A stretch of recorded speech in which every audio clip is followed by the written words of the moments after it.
Bueno, muy buenas a todos los que nos están escuchando y a las personas que están aquí en los estudios de la División de Nuevas Tecnologías de la Universidad del Valle. Este es un evento que hemos querido realizar aquí en una de las teleaulas de la DINTEP con el maestro Noé Yitrick.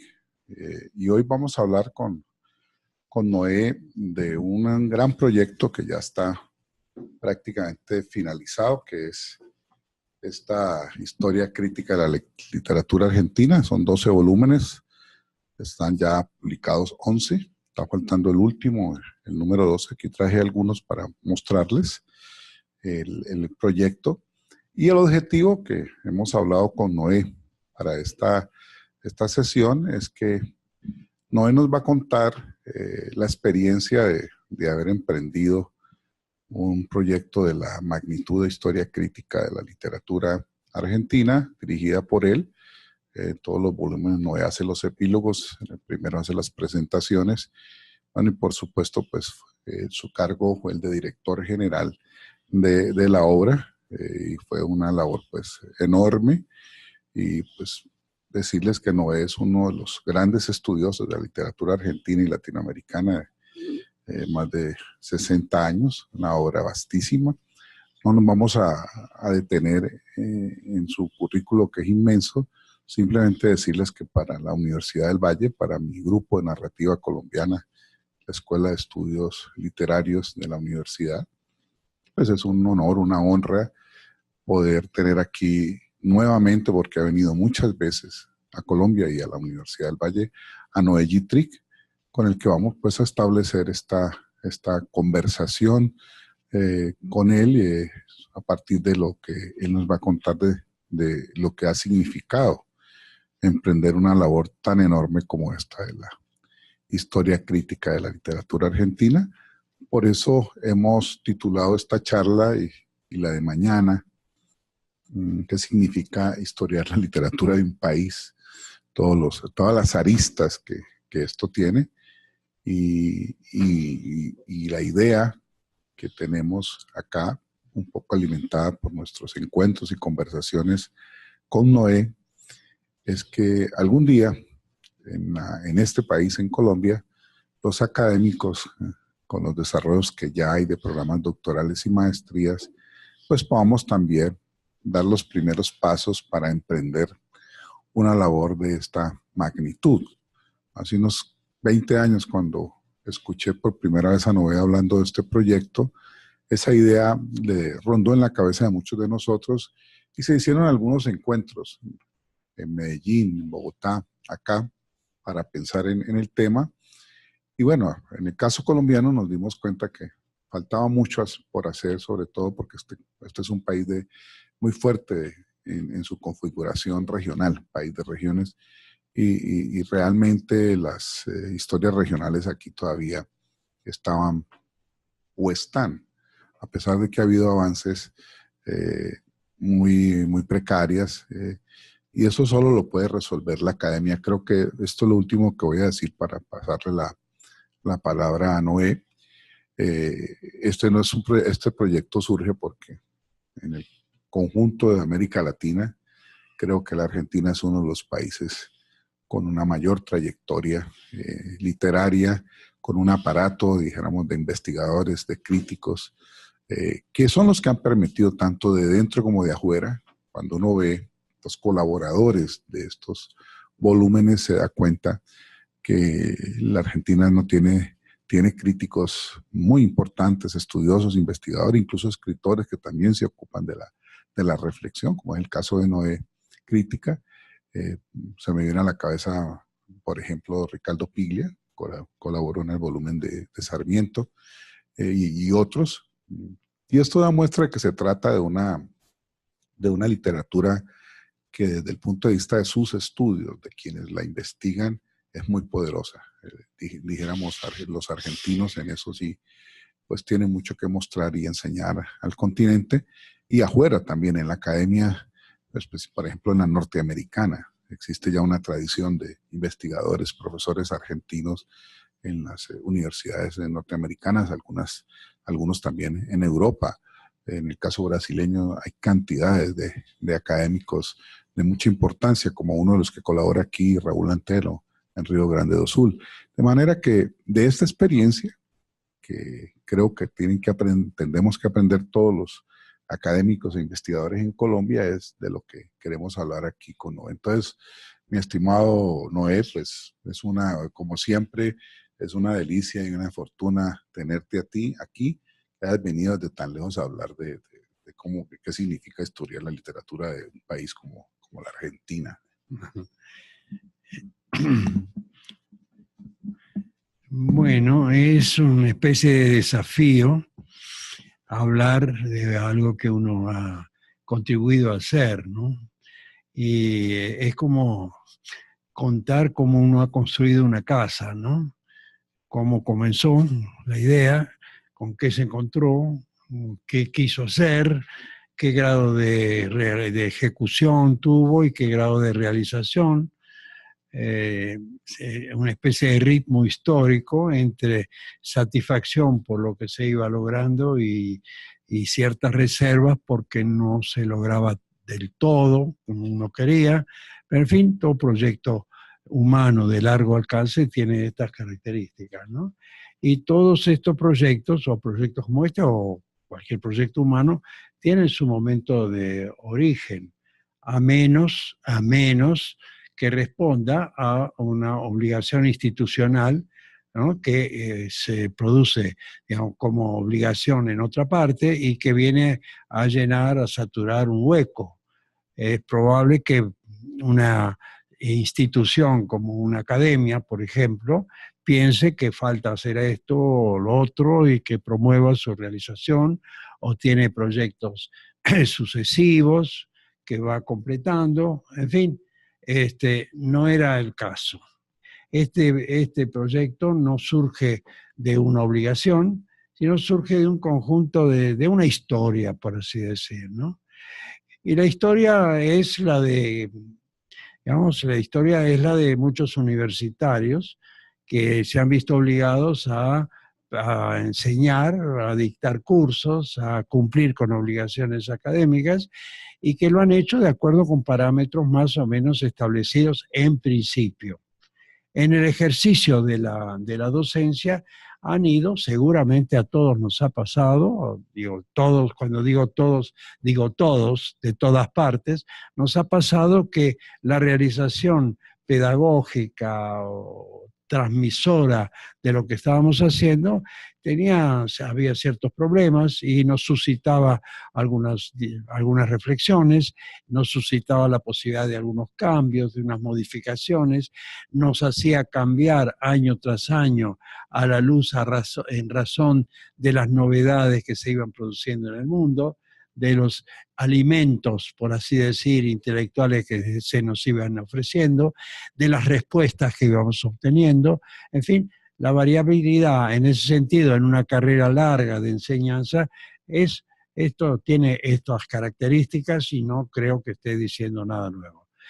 En mi caso particular, y ese es el remoto origen de esta idea, fue el ser llamado, un poco sin demasiados antecedentes, a ejercer una cátedra universitaria de enseñanza de la literatura argentina en una universidad del interior del país, de la Argentina, la Universidad de Córdoba. En ese momento, digamos, mi respuesta reproducía por lo que yo había transitado cuando era estudiante en la facultad. Es decir, una especie de entrega verbal a los estudiantes por así decirlo, del canon de la literatura argentina, de lo canónico de la literatura argentina.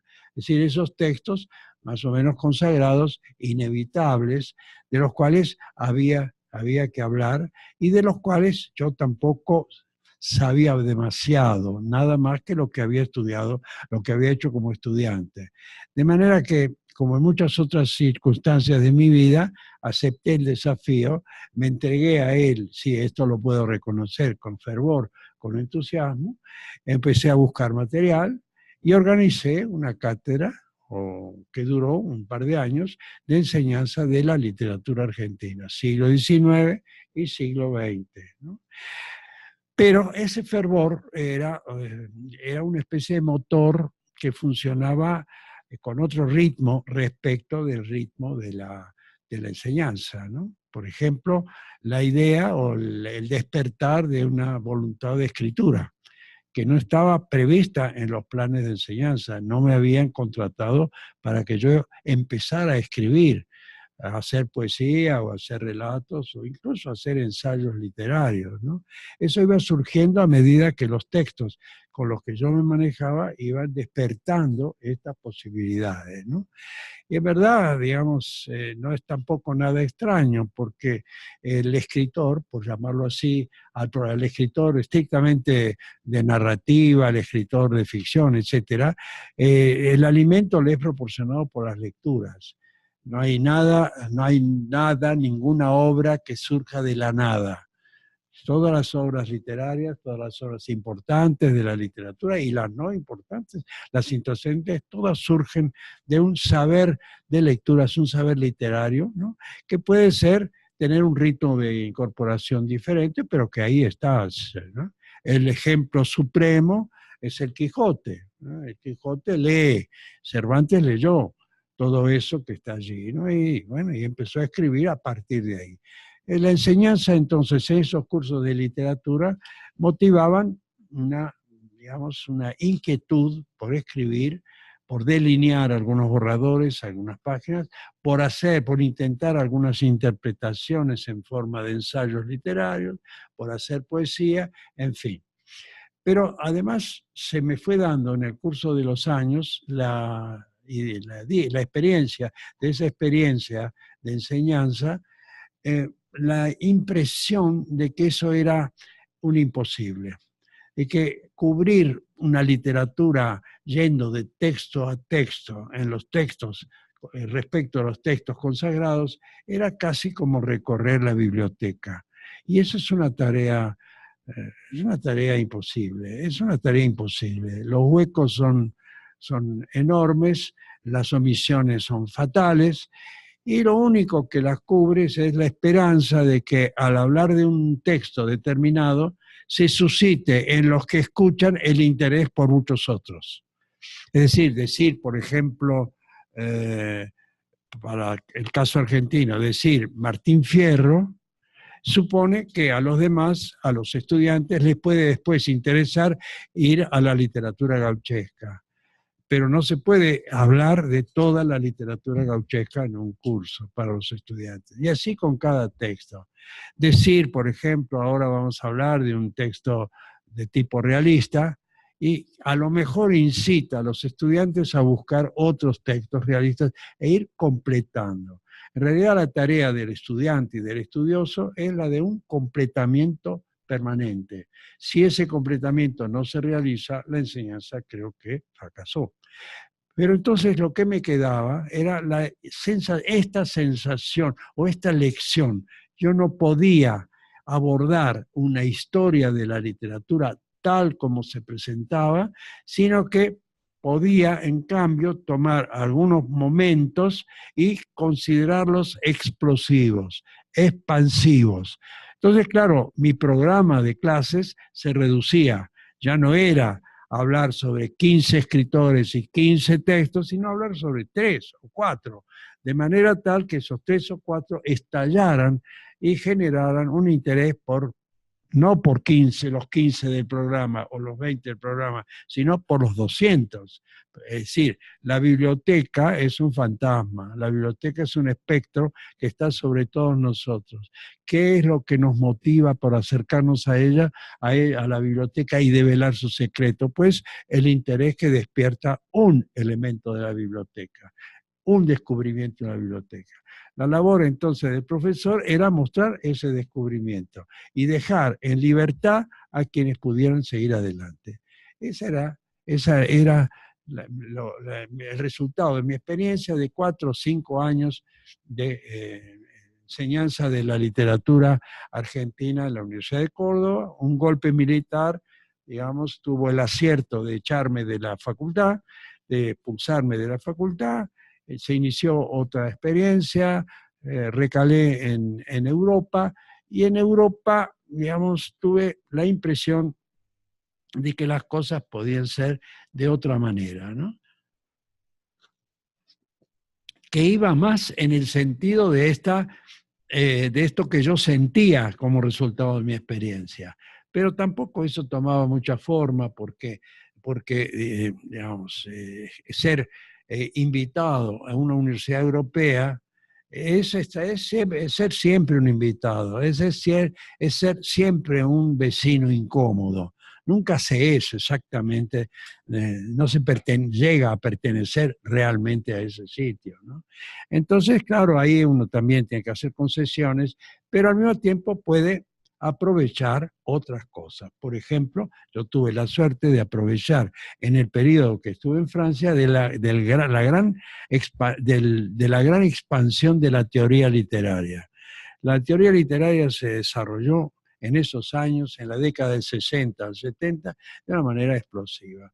No se hablaba más que eso, no se leía más que eso, y tuve la suerte de participar en ese momento del conocimiento de ciertos escritores o productores de teoría, de ciertos textos, de ciertos encuentros, que también me hacían pensar que se podía abordar la temática argentina nacional con instrumentos nuevos, de otras perspectivas, no como los que habían empleado yo mismo en mi experiencia de profesor, ni en la facultad cuando había sido estudiante. Entonces eso me iba llevando poco a poco a cambios de criterio en lo que yo podía enseñar, lo que yo podía hacer. Ahí, por ejemplo, en ese momento, en esa instancia, en este cruce de fuerzas, en Europa mismo, estando en Francia, pensé, de pronto se me iluminó algo en relación con un escritor sobre el cual nunca había trabajado, que nunca había leído, que nunca había sido objeto de un programa de estudios, que era Macedonio Fernández. Entonces, en el cruce de todas estas líneas, empecé a ver a Macedonio Fernández. Y ahí escribí en Europa un ensayo, un trabajo sobre Macedonio Fernández, ¿no? De manera que se me estaba abriendo otra perspectiva y simultáneamente una desconfianza muy grande sobre las historias de la literatura tal como existían.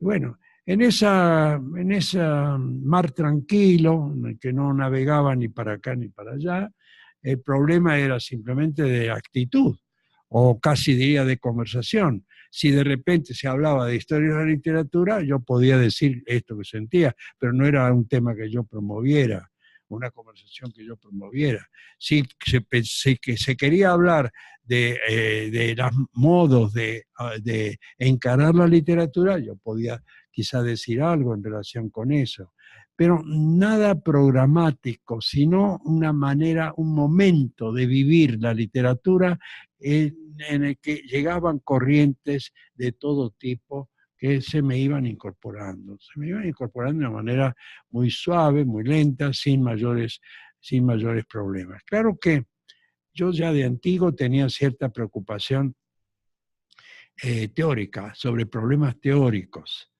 Y precisamente hoy, en una clase que di en la Universidad de ITESO, la clase terminó yo invocando un concepto que me parecía pertinente en ese momento, pero recordé que era de las primeras cosas que yo había escrito 40 años antes. 40 años antes o más. Un libro que yo escribí en el año 59, 1959, una propuesta de una organización de lo que podía considerar lo básico que define una narración, una novela, apareció hoy, cuántos años después, ¿no? Es decir que hay también una verificación permanente. La memoria es un depósito que parece inerte, pero está en movimiento, y ese movimiento a veces es sordo, a veces es estrepitoso, y de pronto salen afuera elementos de la memoria que uno no recordaba que estaban ahí. En esa especie de limbo, me tocó otra dictadura militar, ¿no? Otro exilio. un exilio después de mi regreso de Francia, una experiencia más bien en el orden de la discusión sobre cuestiones teóricas que estaban muy en auge, años 70 al 74, el cambio digamos, de política, por llamarlo benévolamente de alguna forma, ¿no? Hizo que de pronto las oleadas de la historia me depositaran en las playas de México. Y ahí empezó otra experiencia que nunca tuvo este carácter de enseñanza programática. Yo no tenía que presentar ningún programa. Yo tenía que trabajar con doctorandos y por lo tanto era una dimensión esencialmente problemática. A ver, ¿cuál es el tema de tu tesis, fulano? Tal tema, bueno, hablemos de tu tema, cómo lo vemos, cómo articulamos. Se iba generando en mí, digamos, la verificación, la comprobación de todos esos vagos sentimientos preliminares que se estuvieron produciendo durante años. Bueno, en esa instancia, de pronto alguien, ya de regreso en la Argentina, en los años 80, me invita de México a hablar sobre historias de la literatura argentina. Me cae como un rayo en una noche de verano. No era un tema que me interesara. Pero me pareció, sí, que el desafío era interesante. Lo acepté y fui a México en un horario inclemente, unas clases que empezaban como a las 7 de la mañana o a las 6 de la mañana. Era una cosa realmente ponía a prueba la capacidad de gladiador que tenemos los profesores de cuando en cuando. Y bueno, y empezaron a surgir temas de historia de la literatura. Ese episodio, ese episodio, digamos, me dejó una serie de apuntes sobre lo que podía ser una historia de la literatura que no siguiera los parámetros, las rutas de las historias de la literatura existentes, tanto las europeas como las latinoamericanas que existían, desde luego, ¿no? Que empecé a ver ya con mucho escepticismo. Una historia de la literatura breve de un compatriota mío, pero que vivía en Estados Unidos, Enrique Anderson Imer, me parecía de una elementalidad tremenda. Es decir, era una recopilación, un hilado de nombres a los que les aplicaba ciertos adjetivos de autoridad. Recuerdo algunos, los diarios de Colón no pueden ser considerados literatura porque están llenos de errores. Cosas así, cosas que me parecían intelectualmente ofensivas, ¿no? Era como, digamos, como ese pensamiento de la mafia cuando se le propone algo y dice no ofenda mi inteligencia, dicen los mafiosos, no ofenda. Esas historias de la literatura ofendían la inteligencia, no podía ser una cosa semejante. Entonces, en esa instancia recibo una invitación equivalente a la mexicana de la Universidad Nacional de Colombia, Bogotá, cuyo protagonista, hoy el invitador, era el profesor David Jiménez. Y también fui ahí a la Universidad Nacional de Colombia, Bogotá. Y ahí tuve la suerte de cruzarme con uno de los asistentes, una persona muy curiosa, a quien no nombro pero miro, que está aquí directamente, y que es uno de las personas que tuvo mucho que ver en varios de los cambios en mi vida. Es una persona que está incorporada a mi historia. En ese seminario de Colombia, de Bogotá, aparecieron una cantidad de temas relacionados con las posibilidades de una historia de la literatura que no fuera repetir las estructuras de las historias de la literatura corrientes. Entonces había que empezar por pensar en qué eran las historias de la literatura, qué papel desempeñaban, qué función ejecutaban, ¿no? Y bueno, y ahí iban surgiendo esbozos de respuestas, requerimientos de información y sobre todo una reflexión y una discusión, ¿no? De todos los puntos que se desprenden, ¿no? Digo algo simplemente, ya probablemente en la conversación puedan surgir más en detalle, pero algo para dar una idea de lo que estoy diciendo. En una historia de la literatura, ¿qué es lo historiable, por ejemplo? ¿Se puede dar por sentado lo que sea lo de historiable? Por lo tanto, si es una historia de literatura, ¿qué se considera literatura como para recogerla en una historia? Y por lo tanto, ¿qué es la literatura? Es decir, es una práctica, es una institución, ¿qué es?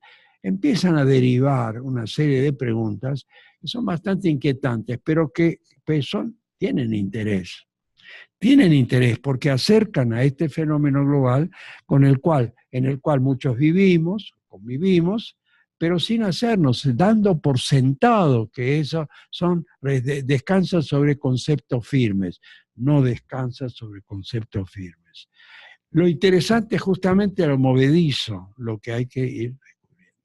Bueno, la experiencia colombiana determinó que esos tópicos que habían surgido en ese seminario de Bogotá fueran recogidos por mí mismo y empecé a escribir. Curioso, lo escribí, cada uno de esos tópicos, y me olvidé.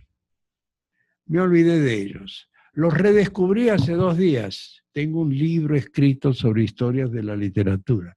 Es increíble, estoy sorprendido, ¿no? Incluso se lo comenté a Darío, y Darío mostró cierta curiosidad malsana, tiene curiosidad malsana por este tipo de problemas, quiere que se le presenten estas cosas.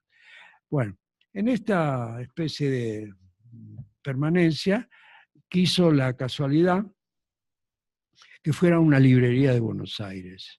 Ahí había gente, clientes, y de pronto descubro a un conocido. Se acerca, me saluda y me presenta a una persona que yo no conocía y que me lo presenta como el director propietario de una de las editoriales más importantes de Buenos Aires, la editorial MC, que era la editorial que había publicado Borges, Bioy Casares, etc. Y me dice este amigo con el que me encuentro y que estaba hablando, me dice, estaba conversando precisamente con fulano de tal, Bonifacio del Carril, que hace mucho que no se publica una historia de la literatura en la Argentina. Las únicas experiencias que quedaban de historia argentina son 3 títulos. La historia de Ricardo Rojas, que se publicó en 1916, una versión de esta historia abreviada de Rafael Alberto Arrieta, que se publica en los años 40, y una tentativa de una editorial llamada el Centro Editor de América Latina en forma de fascículos que se vendían en los kioscos, y que fue un éxito editorial muy grande y muy interesante, porque esos fascículos se vendían, mucha gente los consumía. Cada fascículo era un tema de literatura argentina. Yo mismo en la serie escribí algo así como 10 de esos fascículos, ¿no? Y muchos de esos fascículos a pedido, y además en la esperanza de que me pagaran algo, porque en ese momento me habían echado de una universidad, estaba sin trabajo y por lo tanto, bueno, ustedes comprenden muy bien esta reacción. Y ya paremos de contar, me decía este amigo. Esto fue el último momento de este interés por publicar una historia de la literatura, tiene que haber sido hasta el año 76, cuando viene esta feroz dictadura, uno de cuyos gestos benévolos, por llamarlo de alguna manera, fue quemar los libros de esta editorial, incluyendo los fascículos que quedaban, que incluían también mi propio nombre, que estalló en esa pira extraordinaria, brilló mi nombre como fulgurante con las llamas del incendio.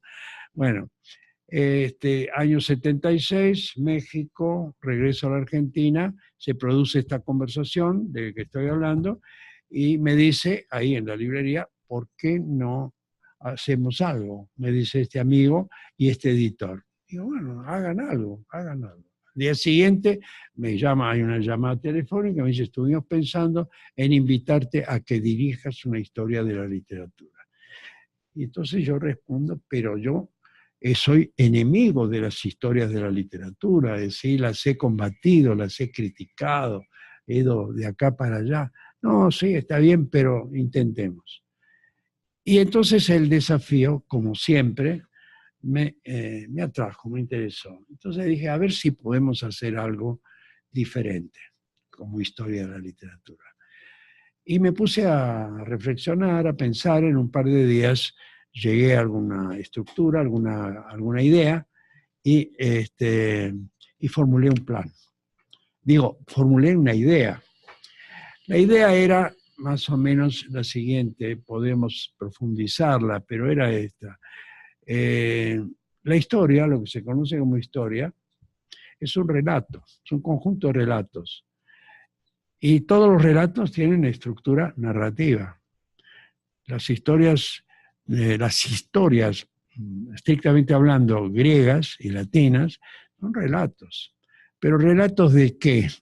Y en el caso de las historias griegas, relatos de personajes importantes que gravitaron sobre los acontecimientos de la cultura griega o latina. Y así siguiendo. En las historias de la literatura ulteriores, el héroe no es el general, no es digamos, el iluminado, el místico, lo que sea, es el texto o es el autor.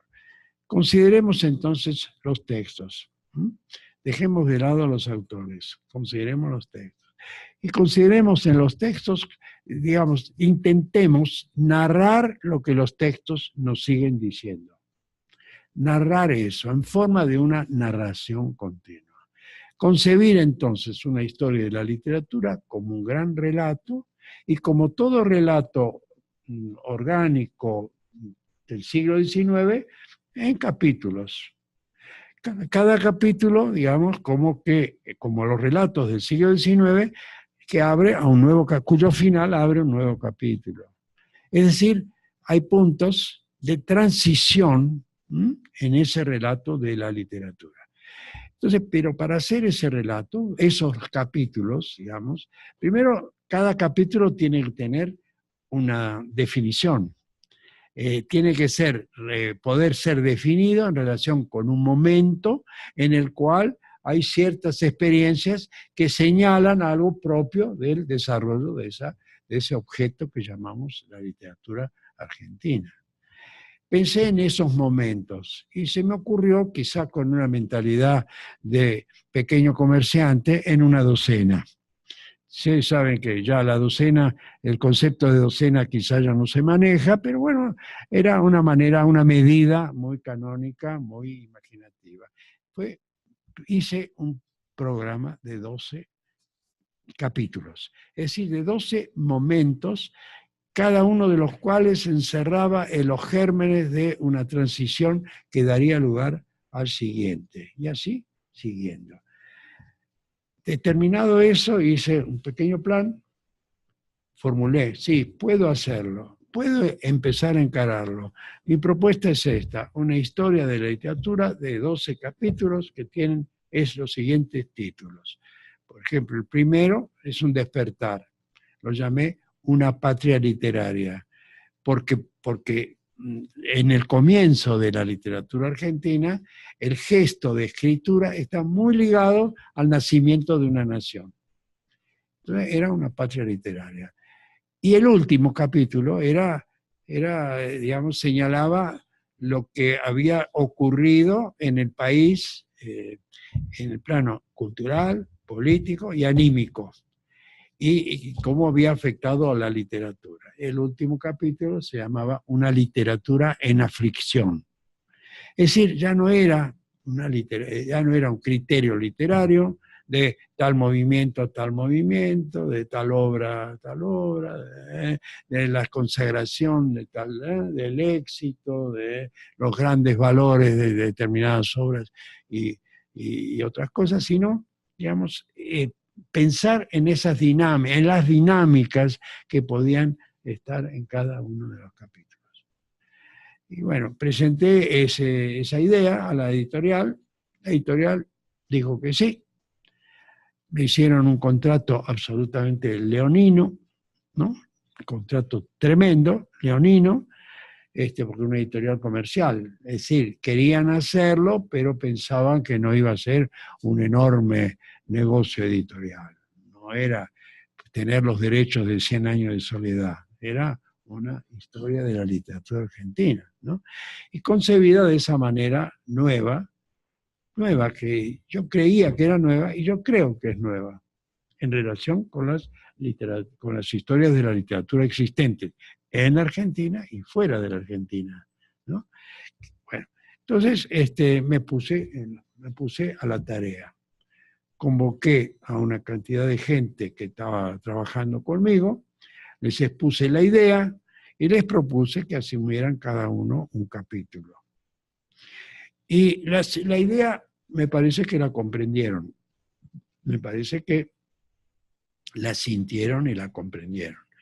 Entonces vino el momento en que había que empezar a trabajar. Fíjense qué cosa, qué curiosa.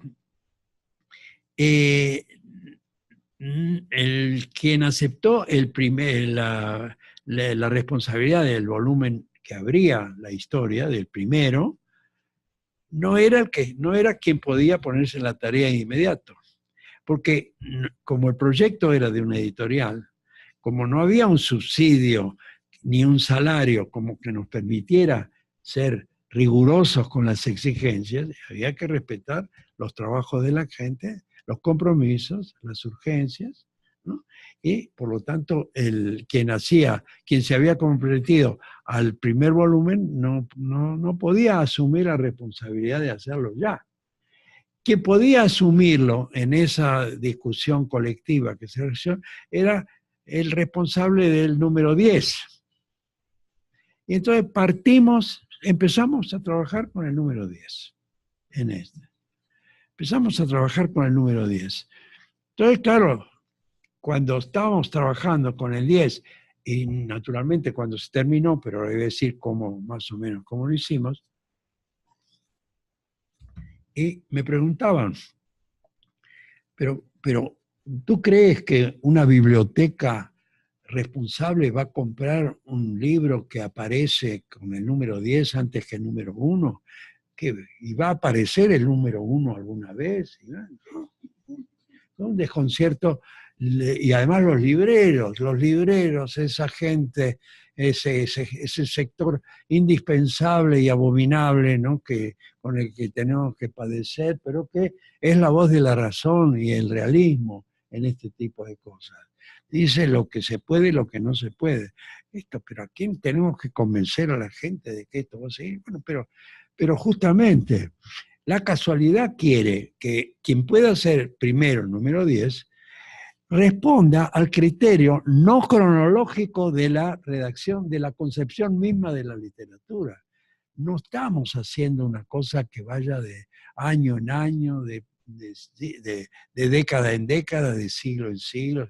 Estamos tomando momentos de condensación en los que la idea de literatura se discute a través de textos, de tentativas, de éxitos, de fracasos, de elementos que tienden a explicarla, etcétera, ¿no?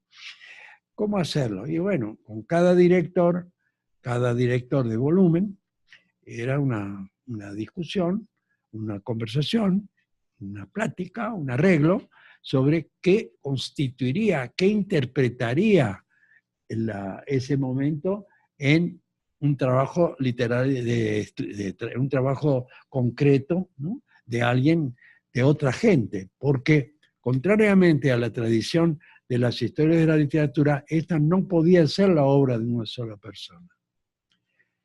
Que ese es uno de los tópicos, hago un pequeño paréntesis, de quienes se ocupan de este tema de la historia de la literatura y que señalan, lo hace un filósofo crítico teórico alemán que se llama Werner Jauss, ¿no?, que dice, las historias de la literatura eran el resultado de la larga carrera de algún profesor, ¿no?, que culminaba su carrera escribiendo una historia de la literatura.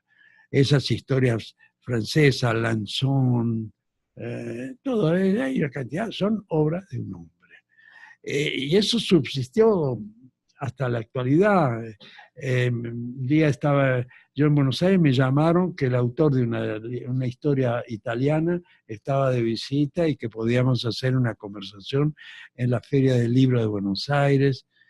Y dije que encantado, un hombre encantador, pero era la obra de él, era la obra de él. Y cuando yo vi el sumario de la obra, y era, estaba Pirandello, estaba Pavese, estaba Moravia, estaban todos los miembros de ese extraordinario equipo de escritores italianos, no faltaba ninguno, pero no había tampoco ningún otro que hubiera descubierto. Y él, eran los juicios de él sobre el asunto. Era muy difícil entenderse, simplemente la cortesía hacía que qué interesante su proyecto y qué silencio sobre mi proyecto, porque era difícil explicárselo a un académico historiador de la literatura italiana, ¿no? Así cierro el paréntesis y vuelvo a la confección, a la articulación. Era un encuentro con el director de volumen y decirle, bueno, ¿qué entendemos por este tema? Por ejemplo, la irrupción de la crítica, que fue el primer volumen que armamos. ¿Qué quiere decir la irrupción de la crítica? Y bueno, la crítica, lo que llamamos la crítica, no tuvo en la literatura argentina una presencia regular, constante y equilibrada. Hay momentos en la cultura argentina que la crítica está ausente.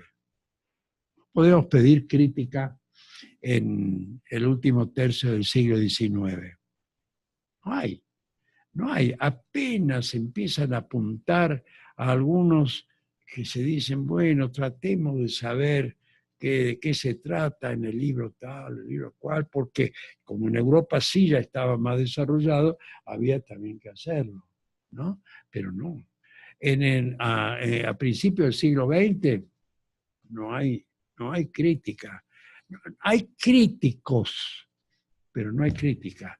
Y hay críticos, y cuando digo que hay críticos, hay personas que dicen, bueno, ¿qué digo sobre este libro? ¿Qué puedo decir? Bueno, el personaje está bien trazado, está mal trazado, es demasiado extenso, demasiado breve, no tiene en cuenta tal cosa.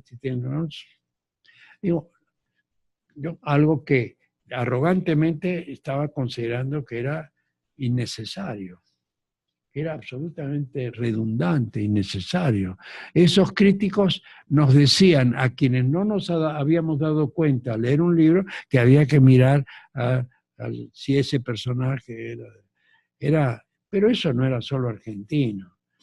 Yo estaba recordando que o ahora lo estoy recordando, pero es un momento importante, cuando llegué a Francia como profesor, fui a una reunión de profesores y una profesora hizo una especie de presentación de ese clásico extraordinario, maravilloso, que se llama Las relaciones peligrosas, esa novela de Choderlos de Laclos, donde hay un personaje, digamos, son dos personajes centrales, un hombre y una mujer, que se escriben cartas.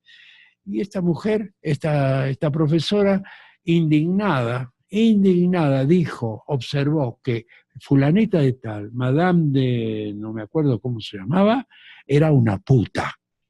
Estalló contra el personaje, se indignó contra el personaje, la denunció. Era una puta. Esto no es la literatura, no es la crítica literaria.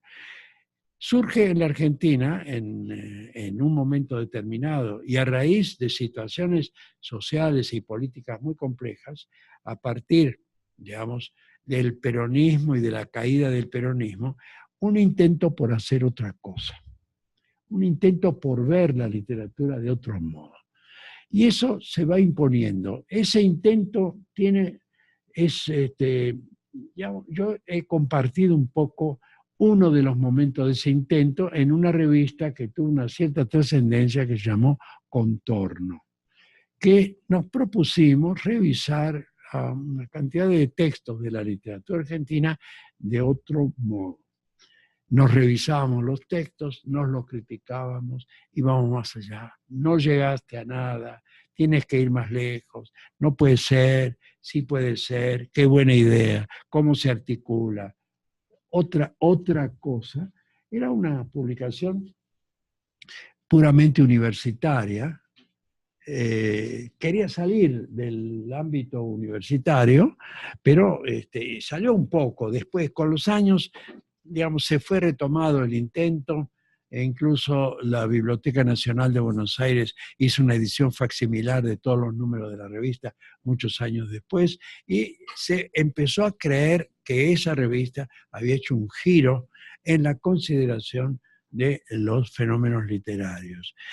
Pero eso al mismo tiempo se correspondía con un momento en que se quería saber.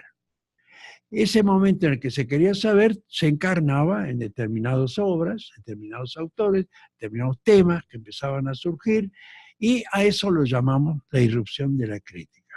Y entonces planeamos lo que podía encarnar la irrupción de la crítica. Fuimos encargando o dibujando la imagen del autor probable de cada uno de esos temas, rechazando de entrada, negándonos terminantemente a capítulos de tesis, a artículos ya publicados.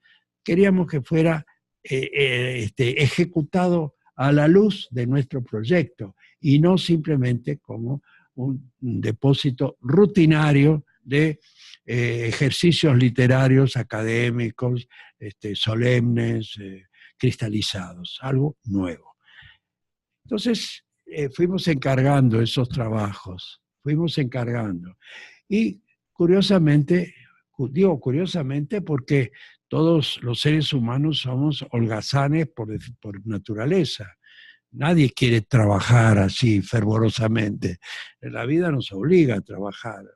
Pero bueno, hay trabajos que de repente o bien uno no puede rechazar, o bien uno está condenado a hacer, o bien le despiertan algún interés. Eso fue lo que pasó. Despertamos interés en los probables autores de los trabajos.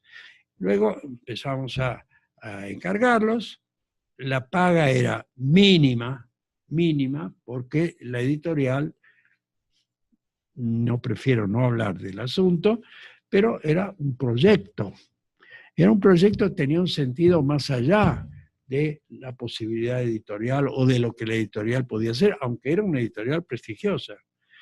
Entonces empezamos a perseguir a los autores, nos iban llegando los trabajos y los íbamos editando. Les puedo decir que cada trabajo tuvo 4 o 5 lecturas, con sucesivas observaciones, correcciones, adendas, hasta con correcciones hasta de formulación, de lenguaje. Queríamos que fuera al mismo tiempo que un criterio moderno, que mostrara bien las condiciones epistemológicas de lo que se estaba haciendo, que iluminara sobre un aspecto de lo que estábamos eligiendo, que estuviera bien escrito, porque concebíamos la buena escritura como una de las armas más brillantes para detener el flujo de la mediocridad social invasora, ambiente, ¿no?, comercial, repugnante, que nos rodea, que rodea nuestras culturas. Y iba funcionando. Los autores iban aceptando las ediciones y finalmente ahí culminamos. Terminamos el primer volumen, se publicó. El primer volumen se publicó, estábamos todos muy felices y contentos, y enseguida empezamos a trabajar en el segundo, y luego en el tercero, el cuarto, el quinto, etc. Los 11 volúmenes publicados y uno que ya entró a la editorial en prensa tienen, digamos, un promedio de 26, 27 trabajos de más de 25 cuartillas de originales, a veces 30, a veces un poco más, ¿no? O sea que sobre 12 volúmenes a 30 personas, 360 artículos, 360 trabajos que han convocado no a 360 autores, algunos están en 2 o 3 volúmenes, digamos a por lo menos 300 colaboradores de las universidades argentinas, de universidades extranjeras, norteamericanas, francesas, italianas, chilenas, uruguayas, en fin, ¿no? Un mundo de pensamiento sobre la literatura que fue respondiendo estrictamente a este proyecto, a este plan, ¿no? Y bueno, estamos culminando. Y debo decir una cosa muy personal. No sé cómo voy a sentir cuando aparezca el último volumen, que se llevó, la confección de esto se llevó más de 20 años de mi vida, ¿no? Empezó, el primer volumen salió en el 91. 1991. Va a salir el último a finales del 2018. 8 menos 1, 7, 11 menos 9, 27 años de mi vida, ¿no? Dedicados, consagrados a esto. Lecturas de 360 artículos, 3 veces, 4 veces. Y lo más notable es que no recuerdo haberlo hecho. No sé cuándo lo hice. Francamente, ha llegado el momento de declarar que no sé cuándo lo hice, pero sí, lo hice, lo hicimos entre todos y ahí está. Bien, disculpen la extensión de este prólogo. Veremos cómo sigue la conversación. Bueno, sí, hay muchas preguntas seguramente aquí de los colegas que asistieron, pero para romper un poco el hielo de esta síntesis tan maravillosa que has presentado, Noé, hay cosas que llaman la atención en la configuración de cada volumen. Y entonces, pues, es obligado que te pregunte para que nos quede aquí también claro la perspectiva de construcción de esta historia crítica de la literatura argentina. Uno ve, por ejemplo, que hay volúmenes que están dedicados a un escritor, otros a una temática. Y uno diría, bueno, ¿por qué no hay un volumen dedicado a Borges y sí uno a Macedonio? Para que empecemos pues, por un tema que sé que has reflexionado mucho. Sí, es una pregunta que me hacen con frecuencia. Puedo responderla. No fue una cosa que se nos escaparan, ni fue un fastidio respecto de la sobrefrecuencia de Borges, ¿no? En la literatura argentina, en las reflexiones literarias, en las academias y en el mundo entero. Borges ha conocido este extraño fenómeno de una florescencia increíble, ¿no? Quizá García Márquez es equivalente también, ¿no? Una fortuna especial, ¿no? No voy a entrar a hacer ninguna comparación. Borges últimamente me han preguntado esto y yo he señalado que Borges es una cantera. Es decir, que en los acercamientos que se hacen a algunos aspectos de la obra de Borges, siempre hay algo que tiene que ver con la literatura. Ese tener que ver con la literatura no es tener que ver con lo que los textos dicen sobre lo que están tratando, sino con la literatura como fenómeno, como tipo de discurso. Esto es algo difícil de sostener, es como la llama ¿no?, que hay que seguir alimentando. La literatura es un tipo de discurso. No importa lo que si lo que dijo repercutió, no repercutió, si el autor, si no el autor, no, si presenta eh, la, si presenta la contundencia y la inminencia de un ser, de un objeto, ¿no?, constituido por palabras. Esa es la literatura, ¿no? No es quizá otra cosa, esto es bastante suficiente. Y Borges es en el sentido una cantera, siempre se encuentra algo. Pero Borges al mismo tiempo es un lugar común. Es un lugar común en tanto incluso cantera y con momentos muy equívocos en relación con las lecturas que se hacen de él, ¿no? Equívocos en el sentido de que la especie de veneración oculta otras cosas, ¿no? Oculta muchas otras cosas, pero no importa, tampoco es cuestión de juzgar eso. La cuestión es que Borges aparecería en esa cualidad de cantera como el producto de un largo proceso de la literatura que conduce a este nacimiento, a este brote que es Borges. Analogía. Yo veo esos árboles gigantescos que están ahí, ¿no? Estos árboles gigantescos no nacieron grandes, nacieron de una semilla. Y se necesitó mucho tiempo para que llegaran a tener esta forma. Con las figuras literarias que tienen una capacidad de coagular el lenguaje de una manera específica, es más o menos lo mismo.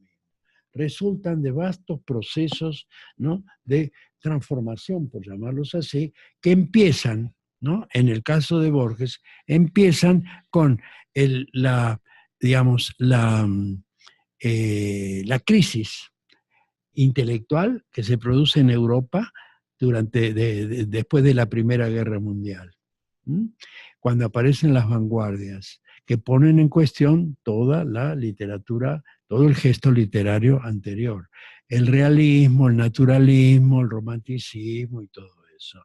Ese es el germen.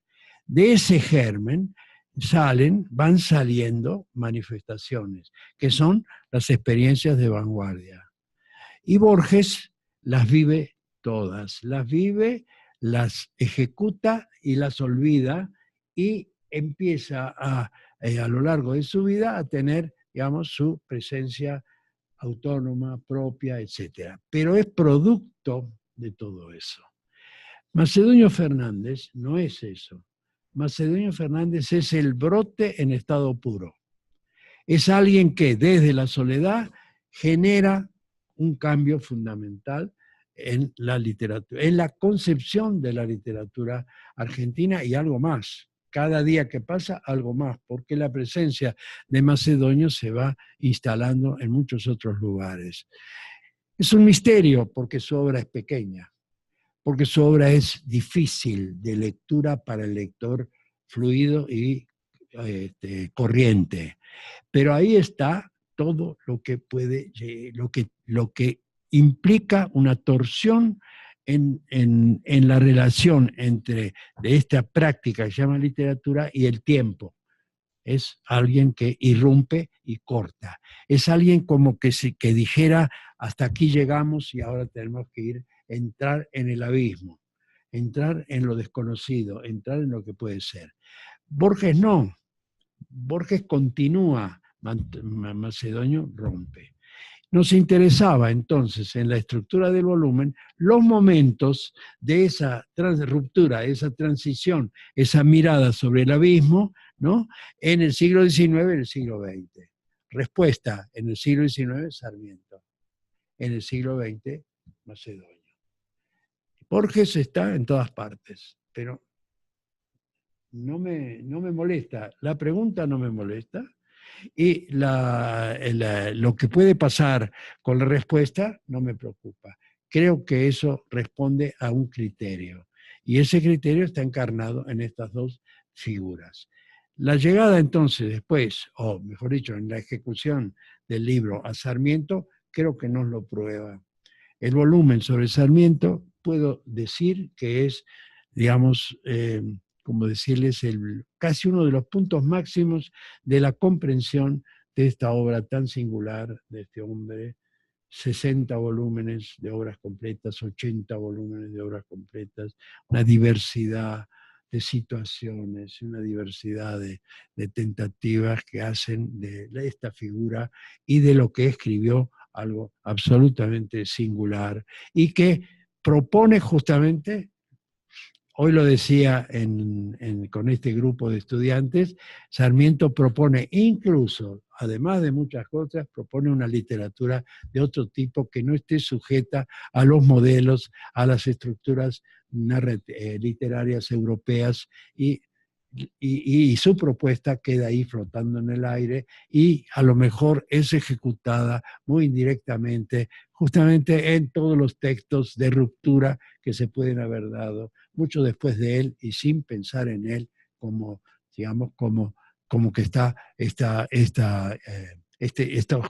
digamos, esta perspectiva como que está instalada en un inconsciente colectivo del cual algunos escritores se hacen cargo, ¿no? Esa es un poco la explicación, ¿no? Pero hay otra cosa sí que quiero notar. Los hechos que indicarían que se trata de una historia de la literatura, ¿no? Es decir,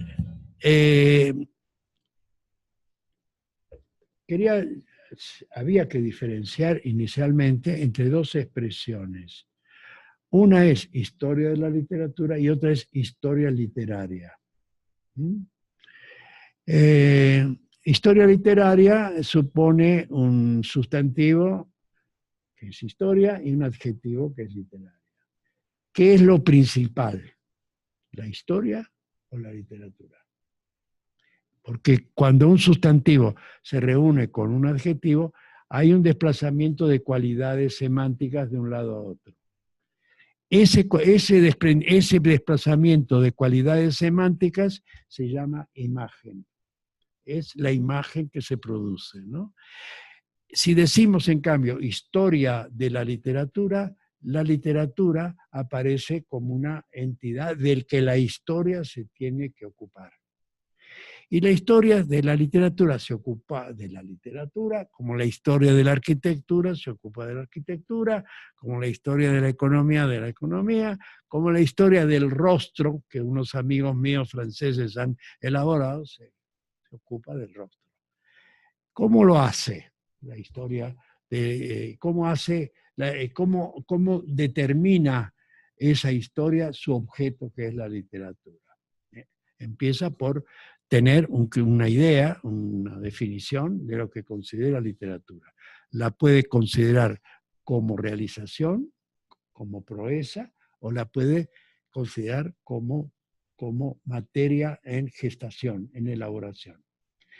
Eso supone que ciertos procesos literarios tienen un carácter externo de lo realizado y lo brillante, y otros fenómenos literarios son oscuros, están ocultos, están en el barro de la indecisión, pero son contribuyentes del proceso global de la literatura, forman parte de ese proceso. No sé si soy explícito en eso, si soy claro. Pero entonces nuestro libro trata de incorporar no solo de ocuparse de lo brillante, suponiendo que lo sea, pero en fin, admitamos que es lo brillante, y también de lo oscuro. También de lo oscuro, quiere intervenir. Entonces, por ejemplo, nos hacemos cargo de situaciones que consideramos dignas de ser, de ingresar a estos libros, que fueron muy menospreciadas por las academias o por la llamada alta cultura o lo que sea. Por ejemplo, en la Argentina, hacia fin del siglo XIX, se produce un fenómeno que ya había sus momentos iniciales, habían sido muy temprano, que era cierto amor por el teatro.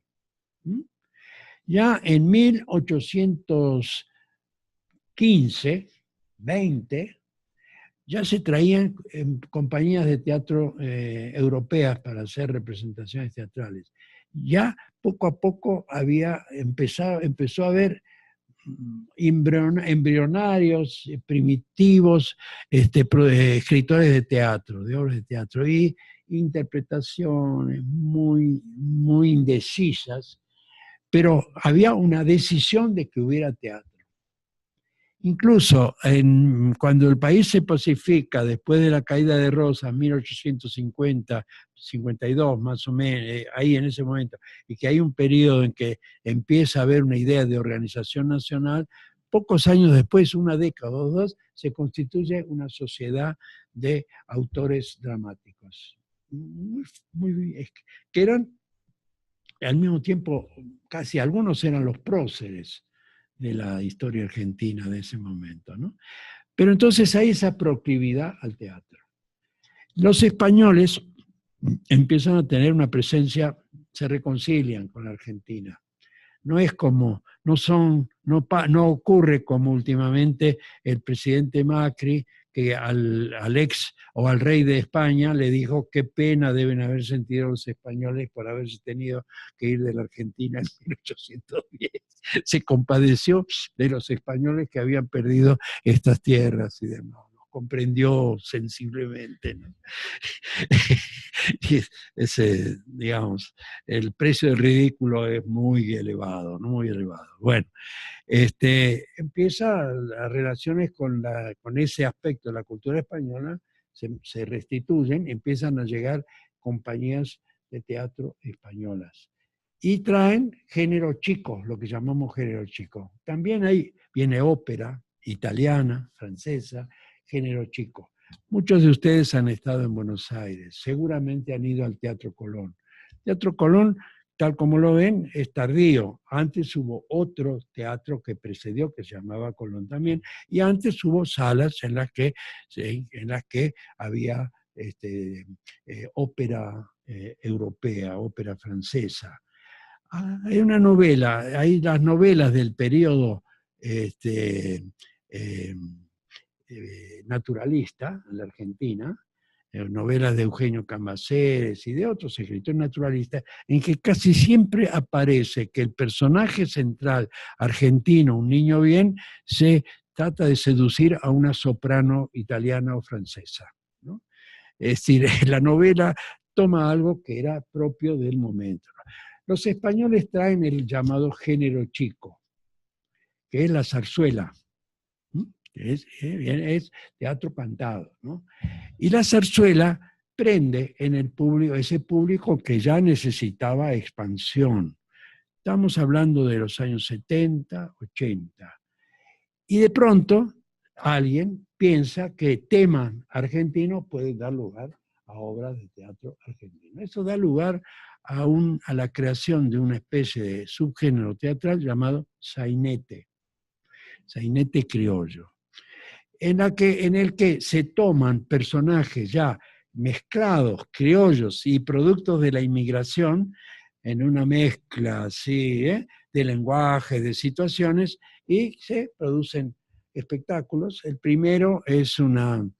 primero que aparece es una adaptación de Juan Moreira, una especie de un folletín gauchesco de un gaucho delincuente, criminal, marginal, que sé yo qué, una compañía uruguaya de los hermanos Podestá, le dan forma de teatro y eso tiene un éxito extraordinario. El público responde, el público además grita cuando el personaje va a acuchillar a alguien y lo previene, dice, cuidado, te va a matar. Primitivo, primario, extraordinario, candoroso, poético, maravilloso, ¿no? Pero eso después empieza a sistematizarse, empieza a haber escritores de sainetes. El sainete es algo menor, literariamente por ahí no vale mucho. Si lo comparamos con las obras de Shakespeare. No es Shakespeare, no nos confundamos. Pero crea todo el sainete que dura, y una producción impresionante de sainetes, que dura hasta los años 1940 más o menos, y que genera también la presencia de cómicos de actores cómicos que se hacen muy famosos porque coincide también con la aparición de la radio. Bueno, todos estos fenómenos entran acá. Para nosotros son la levadura, la masa de actitudes que tienen que ver con el desarrollo de una literatura.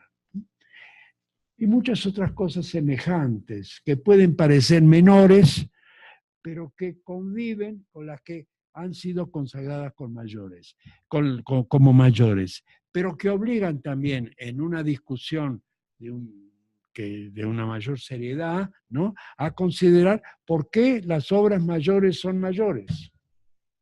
¿Por qué? ¿Qué es lo que las ha hecho mayores? ¿Qué es la que las ha consagrado?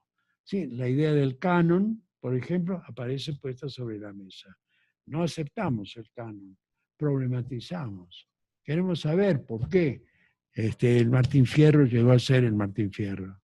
¿Por qué el Facundo llegó a ser el Facundo? ¿Por qué? ¿No? ¿Qué es eso? ¿Cuál fue el paso de los escritos, por ejemplo, hasta jurídicos a la literatura? El paso de los trabajos de tipo político a la literatura. ¿Qué pasó? Bueno, esa es la materia, lo que nosotros tratamos de hacer. Se explica por qué el criterio de Sarmiento y Macedonio. Porque ahí está encerrado, ¿no?, todos estos movimientos, este vértigo de la transición, ¿no? Esa es la idea y me parece que está ahí, qué sé yo, no sé, qué éxito, qué suerte puede correr más que qué éxito. Qué suerte, no creo que sea un libro para llevárselo a la cama por la noche y leer de un artículo a otro artículo. Como decía un amigo mío, que no se te caiga en el pie porque te va a romper un dedo de pesado.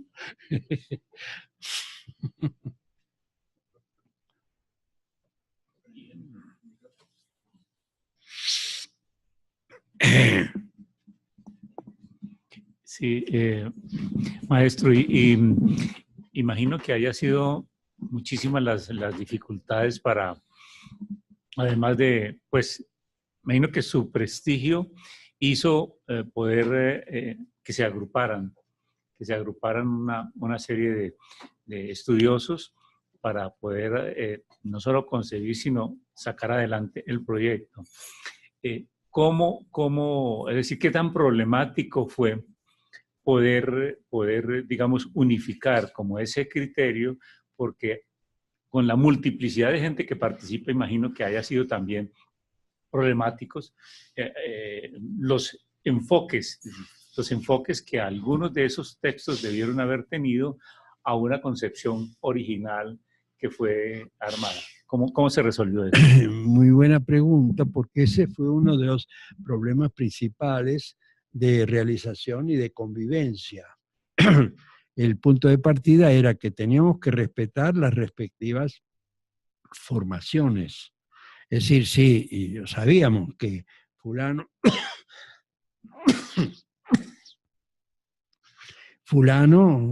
era partidario, por ejemplo, de los estudios culturales. No era mi caso. A mí los estudios culturales, yo tengo una actitud crítica respecto a esa tendencia, pero lo invitábamos a ese investigador y teníamos que respetar su formación, ¿no? Y por lo tanto esperábamos el resultado. El resultado tenía ese carácter de su digamos, marca de nacimiento, ¿no? Lo teníamos que respetar. Pero también lo teníamos que considerar en su acierto dentro de sus propios lineamientos o de que no estaba del todo. No bastaba afirmar, poner una cita de Homi Bhabha para que nosotros aceptáramos y nos rindiéramos. No me importa Homi Bhabha, me parece, lo que me importa era lo que este estudioso estaba presentando a raíz, o inspirado en Homi Bhabha o desinspirado de Homi Bhabha. Eso es una exigencia que se daba también, por ejemplo, con la gente muy teñida de psicoanálisis. Bueno, sí, veían ciertos fenómenos que aceptaban encarar, desde una perspectiva psicoanalítica. Y bueno, sí, de acuerdo, pero a ver qué pasaba con eso, porque teníamos que considerarlo y teníamos que unificar sobre todo la densidad intelectual, la calidad intelectual y la respuesta a esta idea no convencional de historia de la literatura. No queríamos que por psicoanalista o por estudios culturales o por marxista o por fenomenólogo nos vendieran mercadería. Uno de los, por ejemplo, de los problemas que tuve y que realmente fue muy, muy serio, en uno de los volúmenes, la directora del volumen quería poner sobre todo el discurso feminista. Y yo decía, bueno, muy bien, sí, pero ¿cómo? Y bueno, y quería imponer ahí todas las teóricas del feminismo norteamericanas, italianas, pero no, estamos haciendo algo argentino.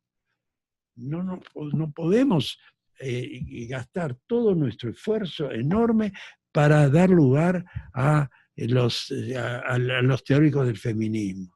Es casi como si un escritor, y también pudimos tener el problema, cuando estudiamos cuando hicimos el volumen sobre el que se tituló El Imperio Realista, alguien de la editorial nos decía, sí, pero ustedes no consideran los debates que se produjeron en la Unión Soviética sobre el realismo. No, no es eso. No es eso. Es decir, el resultado de los debates sobre el realismo en la Unión Soviética tienen que haber sido asimilados por alguien que escriba sobre el realismo en la Argentina, no en la Unión Soviética. No vengan a hacer el culto de ese tipo de cosas. Lo mismo en materia de feminismo. Pero ¿cómo? Si no ¿cómo vamos a excluir a una feminista muy importante italiana? Si no, será muy importante. La respeto hasta la veneración, pero no aquí, no en esto. Así que la idea era, sí, respetar los puntos de vista y sobre todo las perspectivas teóricas que cada uno traía, que eran muy diversas, por supuesto, ¿no? Pero, digamos, con un régimen de exigencias. Exigencias es que desde esa perspectiva nos entregaran algo convincente, algo que nos sirviera y algo que comprendiera este gran relato que estábamos empezando a trazar, y no otra cosa, no digamos, una olla podrida de restos teóricos o político-teóricos que podían aprovechar la ocasión para volver a decir las mismas cosas de siempre. No. Eso creó conflictos, desde luego, porque alguna gente ¿cómo no voy a? ¿Cómo no? Se dio en el caso del realismo, se dio en el caso del feminismo, y quizá en el de estudios culturales, se dio un caso de gente que está muy marcada por teorías y que cree que está trabajando intelectualmente cuando no hace más que reproducir lo que dijeron otros. Esto, respecto al psicoanálisis, por ejemplo, estaba recordando el otro día, porque me reconoció una persona que había participado de algo, en un grupo psicoanalítico, me había invitado, me pidieron que comentara un libro de uno de ellos que acaba de aparecer. Dije que sí, lo leí, cuando llegó la cosa dije, este libro es interesantísimo. He aprendido muchísimo sobre la obra de Lacan, pero me habría gustado saber algo sobre la obra del autor del libro. ¿No? Está claro, ¿no? Es decir, es otra cosa. Creo que lo hemos logrado. Creo que lo hemos logrado.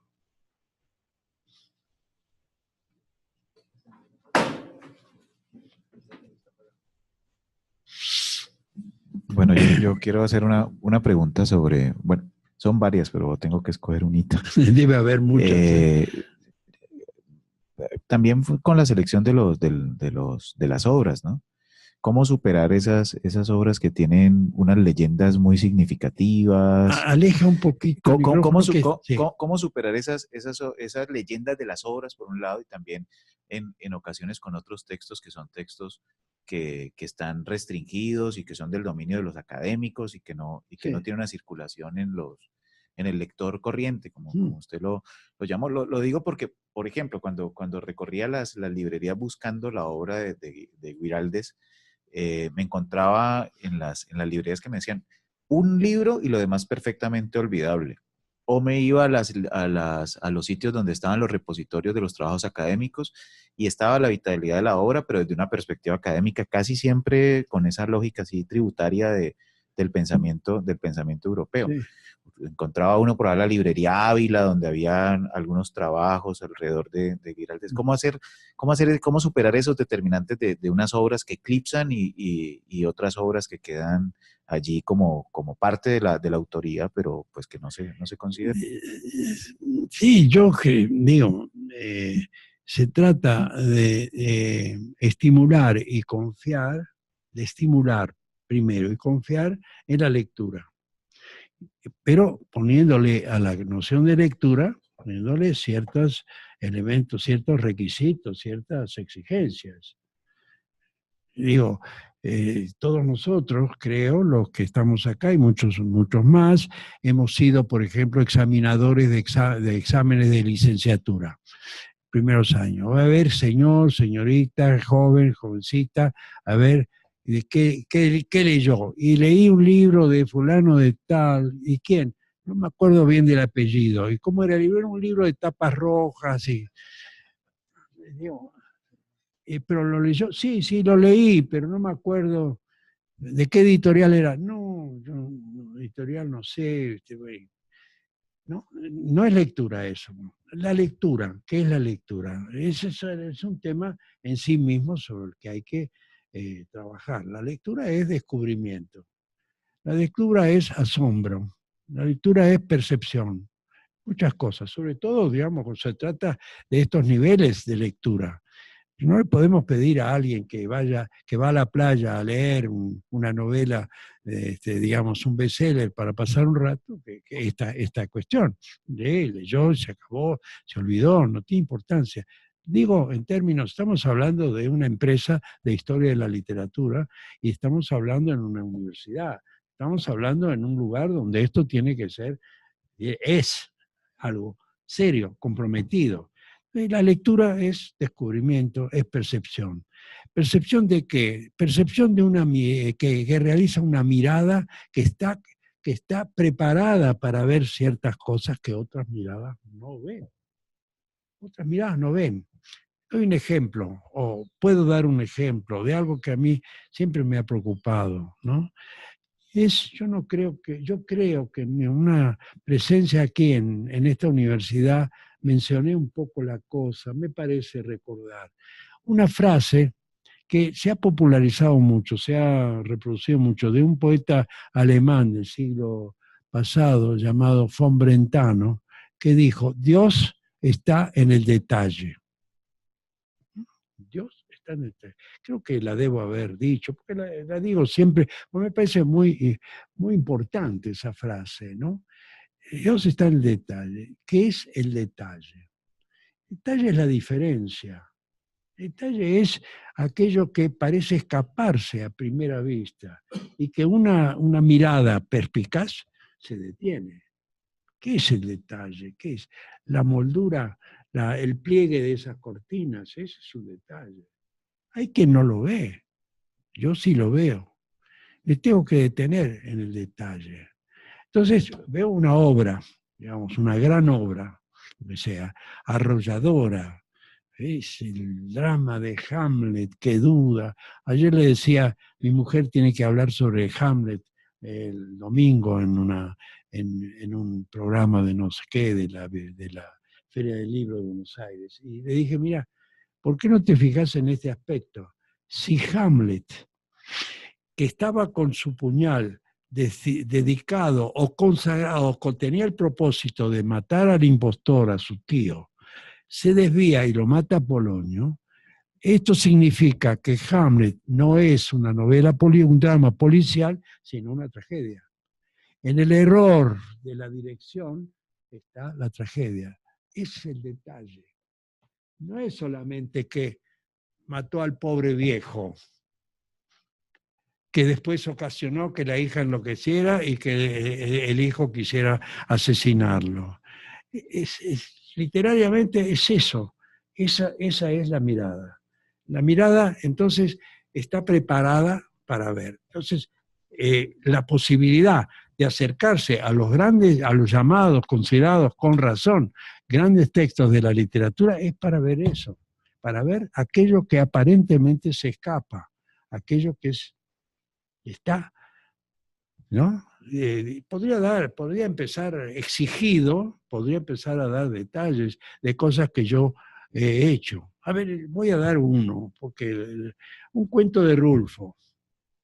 Un cuento de Rulfo que Rulfo mismo no apreciaba, porque yo se lo comenté a él y me dijo, no, este cuento, más o menos. Se llama La Cuesta de las Comadres, que le sugiero al público, a quienes vayan a leer esto, que lo lean. En La Cuesta de las Comadres hay alguien que está sentado en un lugar y de donde divisa lo que hay, ¿no? Y es visitado por unos prepotentes dueños que le vienen a cobrar una deuda porque creen que mató a uno de sus hermanos, etc. Primera lectura, genérica, para historias de la literatura contemporánea, drama típicamente rural, un drama postrevolucionario, un drama costumbrista. No. ¿Qué hace el que está sentado ahí? Mira hacia adelante, mira hacia afuera. ¿Quién lo viene a visitar? Lo viene a visitar uno de los sujetos que es tuerto. Ese mira con los dos ojos y el otro es tuerto. Hay un detalle. El tuerto viene a pedirle cuentas, resumo rápidamente la cosa, viene a pedirle cuentas y se detiene frente a él y le impide seguir viendo. No es que le reprocha la muerte de un tercero, le impide seguir viendo. Lo del reproche no tiene importancia, el detalle es que le impide seguir viendo. Y cuando este se ve impedido de seguir viendo, porque el tuerto, además lleno de atributos, tenía un gran golpe de vista, el tuerto, veía todas sus propiedades a lo lejos, cuando se detiene, le impide la mirada, el que está sentado saca una aguja llamada de arria, con el que cosía unos costales, y se la clava, ¿dónde? En el ombligo. Mirada, tuerto, golpe de vista, ojo de la aguja, ombligo, que es el ojo del cuerpo. Es un ojo del interior del cuerpo, ¿no?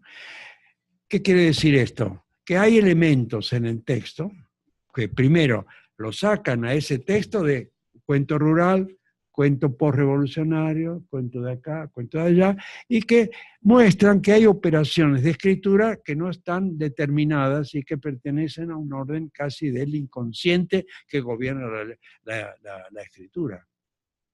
Entonces, voy a mirar también Pedro Páramo, voy a mirar así, no lo he hecho, pero el detalle es uno de los caminos,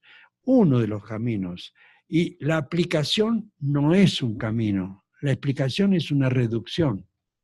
La explicación, sí, van a encontrar ustedes, se van a encontrar en tesis de doctorado, nota a pie de página, como dice Benjamin, como dice, depende de la época, como dice fulano, como dice fulano, perengano, como dicen, no es así, ese no es. Entonces podemos acercarnos a los grandes textos, pero de otro modo también.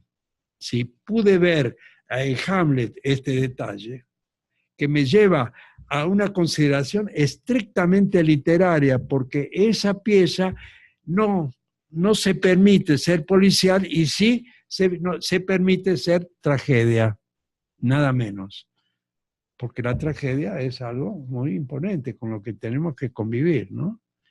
Y en el otro caso, y no es un drama rural, costumbrista, qué hábil que era Rulfo, pobre, pero esa obra tan breve y tan fuerte, no, es otra cosa. Ahí hay algo que tiene que ver con esto que llamamos literatura y que es esa presencia imponente, consistente, ¿no?, y que está ahí asediándonos y llenándonos de preguntas porque sigue siendo un gran enigma. Queremos que este libro, que esto acá, no deseche el enigma, que queden cosas abiertas, que queden preguntas sin contestar. Bueno, para los asistentes y para todos los que nos están oyendo ha sido un enorme placer, un momento muy importante de esta experiencia que nos ha relatado el maestro Noé Yitrick en esta teleconferencia. Los invito para el día de mañana a la misma hora. Hoy por un problema de tráfico el maestro se demoró de Licesi hasta la Ciudad Universitaria de Meléndez, pero mañana trataremos de estar empezando entre 4 y 4 y cuarto esta conferencia de experiencias. Quizás mañana podemos tratar algunos tópicos más específicos de volumen, de cada volumen, y bueno, algunas de las experiencias que nosotros queremos conocer de primera mano, como ya lo hemos hecho en la sesión de hoy, de lo que significó llevar esta obra adelante. Ahora que hacía las cuentas, 27 años, esto es más de mucho, porque entonces hay que empezar desde ya, sobre todo los colombianos que queremos, solo porque tú eres un hombre longevísimo, con una capacidad extraordinaria, hay que decirlo, no es un hombre que parece que no los años y el tiempo no lo tocaran. Su inteligencia es extraordinaria, su memoria, su manera de razonar, es una delicia de la inteligencia. Por tanto, pues, a los que nos están oyendo les agradecemos y los esperamos mañana en esta teleconferencia con Noé Yitrick alrededor de la historia crítica de la literatura argentina.